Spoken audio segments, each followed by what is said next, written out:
नमस्कार सभी को दोस्तों, आज के वीडियो में हम बात करेंगे इंदिरा गांधी राष्ट्रीय मानव संग्रहालय भोपाल द्वारा निकाली गई भर्ती के बारे में। दोस्तों, इस भर्ती का फार्म आपको किस तरह से भरना है, कौन कौन से डॉक्यूमेंट आपको फार्म के साथ लगाने हैं, क्या भर्ती की योग्यता है, क्या अंतिम तिथि है, इन सब के बारे में विस्तार से चर्चा इस वीडियो में की जाएगी। तो वीडियो को अंत तक जरूर देखें। तो आइए शुरू करते हैं आज का वीडियो। दोस्तों, जैसा कि आप देख रहे हैं, सभी जातियों के लिए यह भर्ती है जिसकी अंतिम तिथि 4 अगस्त 2023 यहाँ पर रखी गई है। इंदिरा गांधी राष्ट्रीय मानव संग्रहालय भोपाल द्वारा यह भर्ती निकाली गई है। Ministry of culture, government of India के अंतर्गत ये सभी पद आपके आएंगे। दोस्तों, इन पदों पर भर्ती के लिए कोई भी भारतीय पुरुष और महिला आवेदक अपना आवेदन भेज सकता है। ऑफलाइन यह भर्ती है जिसके लिए आवेदक की योग्यता कम से कम है वह 10वीं पास होनी चाहिए।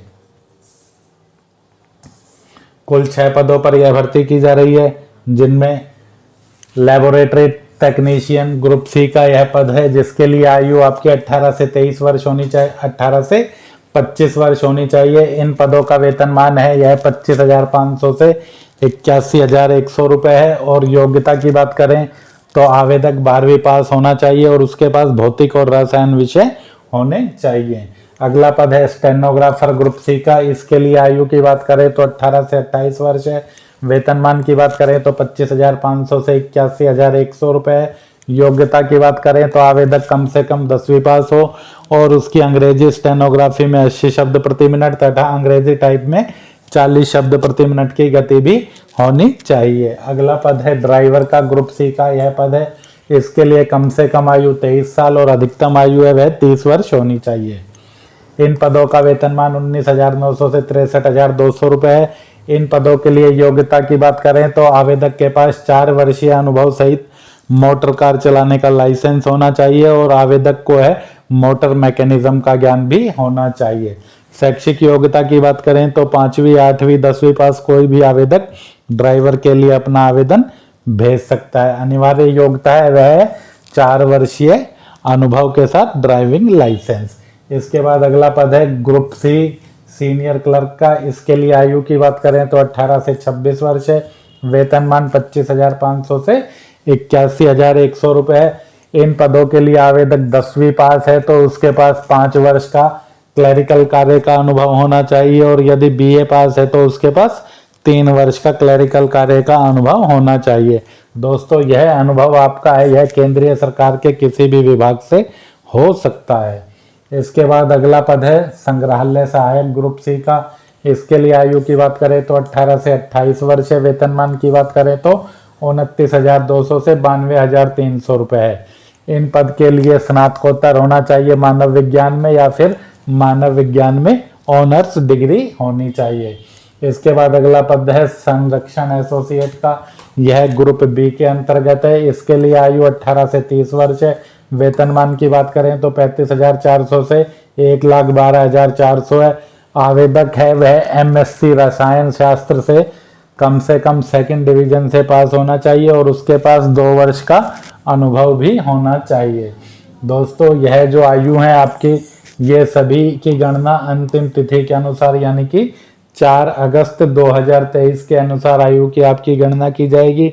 और यदि आप आरक्षित वर्ग से संबंधित हैं तो आपको आयु में नियमानुसार छूट भी दी जाएगी। भर्ती का फार्म यदि आप चाहते हैं तो 20 रुपए के भुगतान से vacancyform.com से डाउनलोड कर सकते हैं या फिर अपने शहर के फार्म विक्रेता CSC, ई मित्र, जनसेवा आदि केंद्रों से जहां पर भी फार्म मिलता है वहां से भी फार्म डाउनलोड कर सकते हैं या फिर विभागीय वेबसाइट से भी आप इस फार्म को डाउनलोड कर सकते हैं। दोस्तों, आवेदन शुल्क की बात करें तो यहाँ पर 100 रुपए का बैंक ड्राफ्ट या भारतीय पोस्टल आर्डर आपको फार्म के साथ भेजना है जो डायरेक्टर IGRMS के पक्ष में भोपाल में दे होना चाहिए। किंतु यदि आप SC हैं, ST हैं या दिव्यांग आवेदक हैं तो फिर आपको शुल्क भुगतान में पूरी तरह छूट है। बैंक ड्राफ्ट यदि आप भेज रहे हैं तो बैंक ड्राफ्ट के पीछे आपको अपना नाम, पता और पद का नाम लिख देना है।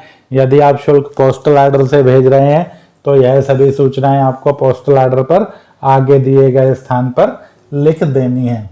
दोस्तों, आवेदन जो है आपको डाक द्वारा भेजना है तो उसके लिए जो आपका पता है वह है डायरेक्टर इंदिरा गांधी राष्ट्रीय मानव संग्रहालय, श्यामला हिल्स, भोपाल।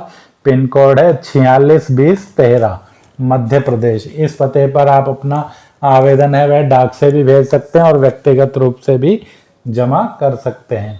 आवेदन के साथ आपको जो संलग्न करने हैं डॉक्यूमेंट्स वह सभी आपके स्वयं सत्यापित होना चाहिए, जिनमें आपको अपनी 10वीं का प्रमाण पत्र है, और यदि आपके पास उच्च योग्यताएं जो भी पद से संबंधित है तो उन सभी योग्यताओं के प्रमाण पत्र भी आपको इस आवेदन के साथ संलग्न करके भेजने हैं। यदि आप आरक्षित वर्ग से संबंधित हैं तो आपको जाति प्रमाण पत्र की प्रतिलिपि भी इस आवेदन के साथ संलग्न करके भेजनी है। इसके अलावा आपको अपना एक स्वयं का पता लिखा लिफाफा भेजना है। लिफाफे पर आपको 10 रुपए का डाक टिकट भी लगाना है। इसके अलावा यदि पद से संबंधित आपके पास कोई अनुभव है तो अनुभव प्रमाण पत्र की प्रति भी आपको संलग्न करनी है, और 100 रुपए का बैंक ड्राफ्ट या पोस्टल ऑर्डर भी आपको इस आवेदन के साथ भेजना है, यदि आप SC ST या दिव्यांग वर्ग से संबंधित नहीं है तो। इसके अलावा यदि आप वर्तमान में सेवारत हैं तो आपको अपने नियोक्ता से NOC लेकर भी इस फॉर्म के साथ संलग्न करनी है।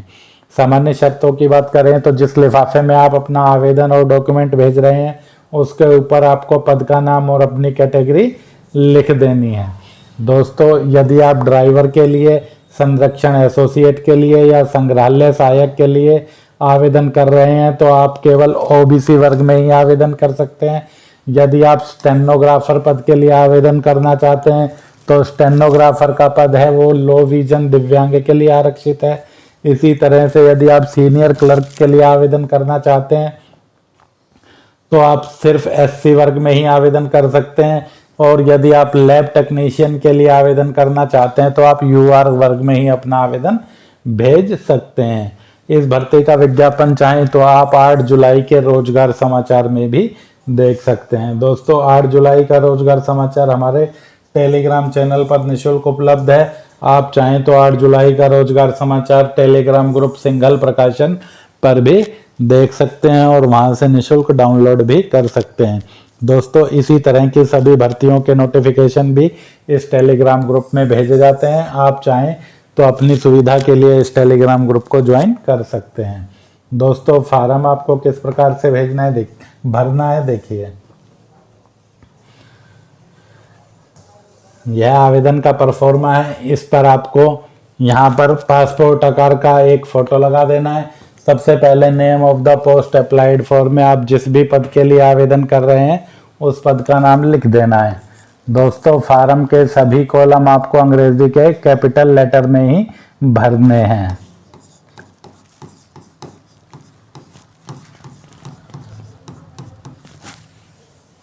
नेम की बात करें तो जो भी आपका नेम है वो आपको अंग्रेजी के कैपिटल लेटर में लिख देना है। नेम को आपको उस तरह से लिखना है जैसा कि आपके 10वीं के प्रमाण पत्र में दर्शाया गया है। इसी तरह से आपको अपने पिताजी का नाम भी 10वीं के प्रमाण पत्र में दिए गए अनुसार यहाँ पर लिख देना है। सभी प्रविष्टियाँ ध्यान रहे आपको अंग्रेजी के कैपिटल लेटर में ही भरनी है। कॉलम नंबर 4 में आपको यदि पुरुष हैं तो मेल, यदि महिला हैं तो फीमेल लिख देना है। उसके बाद अगला कॉलम है एज का। आपकी जो भी जन्म तिथि है वह आपको यहाँ पर लिख देनी है। छठा कॉलम नेशनैलिटी। नेशनैलिटी में सभी को इंडियन लिख देना है। 7वें कॉलम में आपको पिन कोड के साथ अपना एड्रेस भर देना है। जो भी आपका पूरा पता है वह आपको इसमें लिख देना है। इसी तरह 7B में आपको अपना परमानेंट पता लिख देना है। कॉलम नंबर 8 की बात करें तो इस कॉलम में आपको अपना कॉन्टैक्ट नंबर यानी कि एक मोबाइल नंबर दे सकते हैं, और आप अपना ईमेल एड्रेस भी इस कॉलम में लिख सकते हैं। कॉलम नंबर 9 की बात करें तो आप जिस भी कैटेगरी से संबंधित हैं उसका विवरण आपको इसमें करना है। जैसे मैंने UR कैटेगरी में आवेदन करना है तो UR।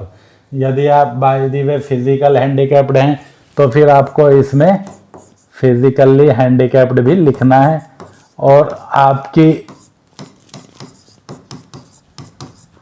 परसेंटेज ऑफ डिसेबिलिटी, कितने प्रतिशत आपका डिसेबिलिटी का प्रमाण पत्र है वह भी आपको इसमें लिख देना है।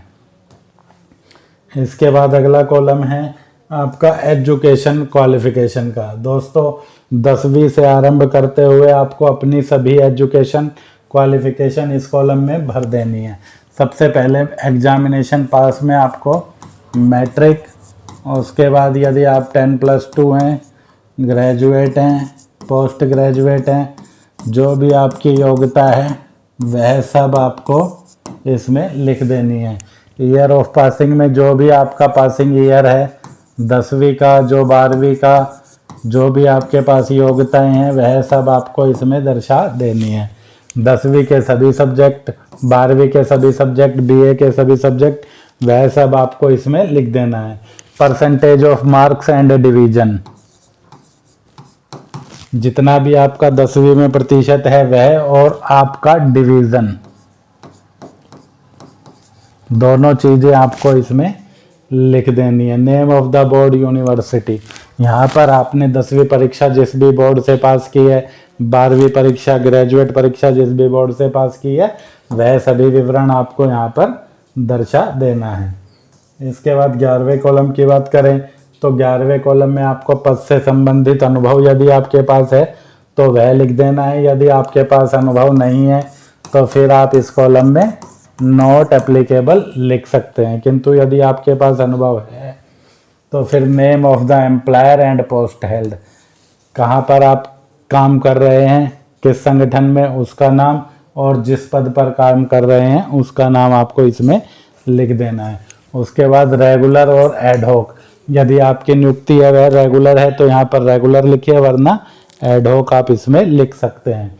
पे स्केल यानी कि आपका वेतनमान, जिस भी वेतनमान पर आप काम कर रहे हैं। पीरियड ऑफ सर्विस, कब से कब तक आपने इस पद पर काम किया है, वह जिस संगठन में आप काम कर रहे हैं वह गवर्नमेंट है, सेमी गवर्नमेंट है या प्राइवेट है वह, और रीजन फॉर लिविंग, किस कारण से आपने इस पद पर नियुक्ति छोड़ी उसका कारण आपको अंतिम में लिख देना है। इसी तरह नेचर ऑफ वर्क हैंडेड, किस नेचर का आपने यह वर्क किया है उसको 12 नंबर कॉलम में आपको लिख देना है। कॉलम नंबर 13 की बात करें तो यदि आपके पास कंप्यूटर पर काम करने का कोई अनुभव है, कोई कंप्यूटर की आपके पास नॉलेज है, कोई डिप्लोमा है, तो उसका विवरण आपको इस कॉलम में देना है। इसके अलावा 14 नंबर कॉलम में यदि आपके पास कंप्यूटर के अलावा भी अन्य कोई तकनीकी योग्यता है या कोई ऐसी योग्यता है जिसका विवरण आप देना चाहते हैं तो आप कॉलम नंबर 14 में दे सकते हैं, वरना इस कॉलम में भी आप नॉट एप्लीकेबल लिख सकते हैं। कॉलम नंबर 15 में आपको अपने बैंक ड्राफ्ट या आईपीओ की डिटेल भरनी है। जिस भी आईपीओ या पोस्ट ऑफिस से आपने बैंक ड्राफ्ट खरीदा है उसका नाम इसमें लिखना है। जैसे आपने पंजाब नेशनल बैंक से अगर ड्राफ्ट बनवाया है तो पंजाब नेशनल बैंक, उसका क्या नंबर है, किस डेट को बनवाया है, वह सूचनाएं आपको इस कॉलम में भरनी है। जो भी डॉक्यूमेंट आप इसके साथ लगा रहे हैं, मैट्रिक +2, बीए, जाति प्रमाण पत्र, एक्सपीरियंस, जो भी आप फोटोकॉपी इसके साथ लगा रहे हैं उसका विवरण आपको कॉलम नंबर 16 में लिख देना है। कॉलम नंबर 17 के बाद आपको यहाँ पर अपना साइन कर देना है, और साइन के साथ आपको अपना डेट भी लिख देना है जिस डेट में आप साइन कर रहे हैं। इसके बाद बात करें तो डिपार्टमेंटल कैंडिडेट के लिए यह कॉलम है। यदि आप डिपार्टमेंटल कैंडिडेट हैं यानी कि इंदिरा गांधी राष्ट्रीय मानव संग्रहालय में आप काम कर रहे हैं तो फिर यह परफॉर्मा आपको अपने हेड ऑफ द डिपार्टमेंट से अटेस्ट कराना है और साथ भेजना है। किंतु यदि आप डिपार्टमेंटल कैंडिडेट नहीं हैं तो फिर यह फॉर्मेट आपको नहीं बनवाना है। तो दोस्तों वीडियो पूरा देखने के बाद भी यदि आपके पास कोई कमेंट है, कोई पूछना चाहते हैं कोई प्रश्न, तो आप हमें कमेंट सेक्शन में कमेंट करके पूछ सकते हैं। मिलते हैं जल्द ही एक अगली वीडियो में। जय हिंद, जय भारत।